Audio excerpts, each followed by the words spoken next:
If you're somewhat shocked by the grand title of this video, let me clear up a couple of things. Firstly, this isn't about all white women being bad. My wife is one of those, for instance, and I like her. She's great. We share many similar values. Secondly, I've worked in many offices in London over the years, and of course, not every white woman, even of a liberal nature, is that bad. There are plenty of reasonable ones. But there is a problem here, and that leads me to point 3, trends and outliers. It's like if somebody says, for instance, Asians tend to be small, and somebody says, that's not true, I know an Asian who's 6'2". Of course, I'm aware there are tall Asians that exist out there, but as a general rule, they tend to be smaller than Europeans and Africans. And this is the point in this video. There is a general trend of liberal white women which is having a highly negative effect on Western culture. So with that cleared up, let's start with some blasphemy against the ideology of the globalist liberal order. That tends to state that there's no real difference between men and women. We're both just blank slates, and the only differences are culturally conditioned. Famously, woke culture would claim that this is due to evil, white, toxic supremacy, which wishes to oppress women.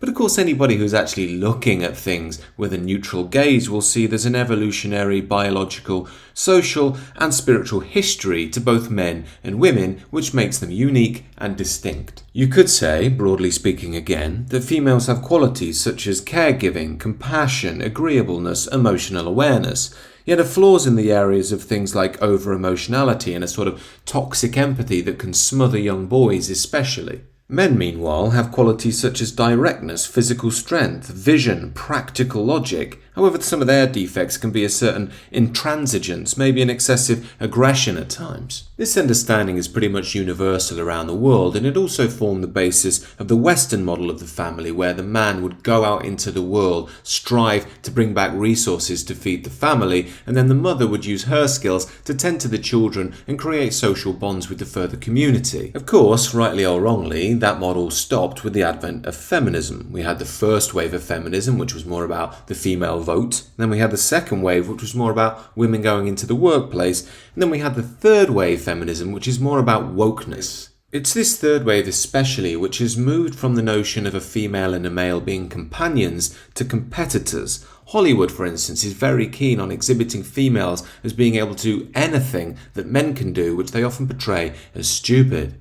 Yet, as you may have noticed, there are 2 major flaws in this approach. Firstly, women can't do anything men can do, especially things of a physical nature. And secondly, pretending that women can do everything men can do has made modern men feel quite useless. It's why so many young men drop out of society today into pornography, computer games, and smoking cannabis. And if you can inspire them to take action in their own lives, they won't so much take part in modern society and fight for something bigger than themselves. They'll be inspired by someone like Andrew Tate. They'll engage in hookup culture, bedding as many women as they possibly can, and basically amass as much money and status as they can for their own ends. Of course, that only feeds the feminist idea that men are self-centered and mean, and woke culture plays into that all the more without realizing it's them that have led men down this path in the first place. It's worth considering whether the bawdy behavior around women, the figures like Andrew Tate, the drug use and so forth be so ever present in modern society if strong conservative patriarchal men had maintained control of the culture.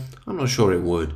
And despite the word patriarch seeming evil to modern woke culture and feminists, it did provide something very vital to us culturally.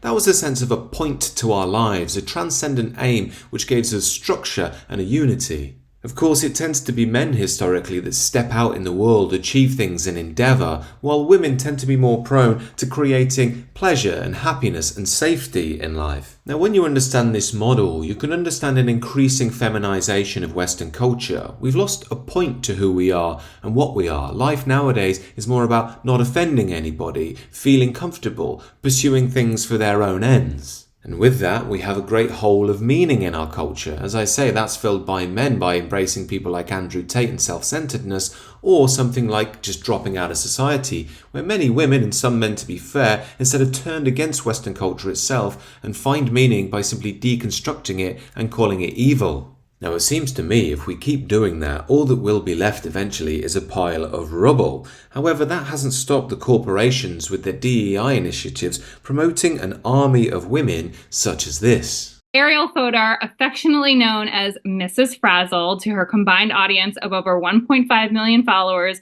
is here to help gentle parent us through this election. Thank you. I think you know what's coming, don't you? As white women, we need to use our privilege to make positive changes. Yeah, there you go. If you find yourself talking over or speaking for BIPOC individuals, or God forbid, correcting them, just take a beat. And instead, we can put our listening ears on. Yeah, God forbid if a person of colour is doing something wrong, you'd actually tell them. So do learn from and amplify the voices of those who have been historically marginalized, and use the privilege you have in order to push for systemic change. As white people, we have a lot to learn and unlearn. So do check your blind spots. So this specialist's advice is to never tell anybody non-white if they're doing anything wrong, and if they say anything, shut up and only amplify and repeat what they say. Does that sound like a recipe for business success to you? Now, it may seem an odd clip for me to play there if you have no experience of working in an office in a major Western city, but this is extremely common in the modern world. What you tend to find is women using these motherly instincts and applying them across the board to all sorts of social justice causes. On top of that, if it's not that style of feminism, it tends to be one where the whole point is to challenge and beat men. Now, this next clip I'm about to show you is exceptionally cringy, so try and make it through if you can, and then we'll break it down. Being child-free threatens the patriarchy. We don't need no man. We can do everything he can. Busted! I'm a bold lip. Taylor's on my side. I'm a bold lip. MAGA starts to cry. Now, firstly, I'm sorry for having to expose you to that level of cringe, but I think it's important to the narrative of the video, and secondly, I actually feel a bit sorry for that woman. I really do pity her. But as you may have noticed from the video, it's odd how modern feminism seems to inspire women to act like the worst qualities of masculinity. Arrogant, overly ambitious, obnoxious. These are the traits of a classic 1980s stockbroker you'd see in some corny movie. And then you have clips like this, which combine this bizarre Gen Z TikTok vibe with the boss queen dynamic of the 2020s. Gen Z boss in a mini! Gen Z boss in a mini! Itty bitty cheese in a bomb! Itty bitty cheese in a bomb! 5'3" in an attitude! 5'3" in an attitude! Secret product in the trench! Secret product in the trench! New friend green and a sneaky link! New friend green and a sneaky link! Fake 10 hands in a hoop! Fake 10 hands in a hoop! I mean, can you imagine working in an office with these women, let alone one of these women is your boss? And if it's not this, it's the finger-wagging bossy HR ladies who give you hour-long lectures about how you can't call someone gay anymore, but you have to call them same gender-loving, backdoor-fluent Pride March advocates. Yet it turns out that these young white liberal women aren't doing quite as well as Hollywood would have you believe. Here's a stat that states 56% of liberal white women aged 18 to 29 have been diagnosed with a mental health condition. Could it be because so many young women reject the stable values that made Western culture and try and compete with men, it's making them upset? As this piece points out from the survey on American Life, this is affecting all young people. Again, probably a lack of a value system there, but it's especially affecting left-leaning young women. This idea is only buttressed when you see that there is a significant gap between liberals and conservatives in terms of mental health and well-being. Now, this is anecdotal, but I saw this myself when I was in London with some of the women in the office. Many of them had made themselves virtually undateable. They were highly masculine in their approach and almost aggressive to all the men that they met. And I saw it with my own eyes at the time that there's a certain despair that comes when you reject a partner, when you reject a family, when you reject solid values in society for those of a career and money.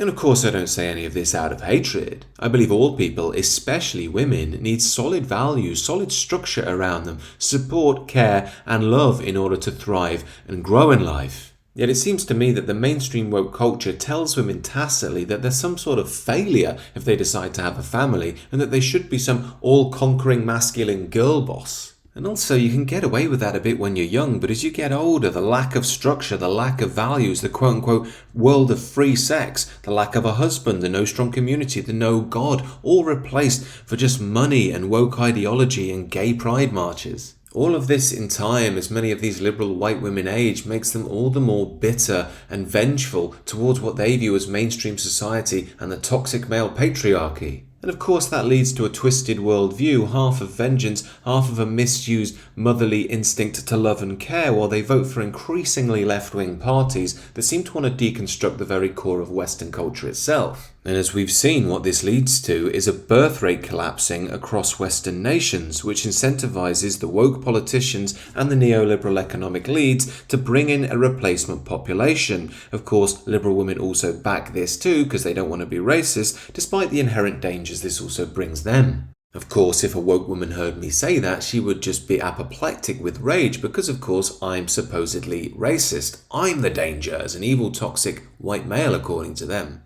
Yet with all of this developing like a runaway train, where do you think we're going to be with this in 25 years? Of course, I'm not saying in this video that we all need to go back to 1920, but if the Western world is to go on, it must affirm some key values. Number one, relations between men and women should be about companionship, not competition. Number two, that the family and children come above a career. Number three, the culture and tradition outdo materialism and pleasure. Now, I don't say these things because I hate women and want to control them. I say these things because without these values, a culture collapses and dies. But maybe perhaps that's what needs to happen. Maybe if we can have some sort of collapse, we can reawaken these values and understand how vital they are while trying to harmonize the relationship between men and women to serve us long into the future. Of course, nothing I'm saying here is revolutionary or extreme. It's just a simple return to the norms and values that have guided us throughout history. These are just my thoughts, however. Do let me know what you think down below, and do consider subscribing to the channel.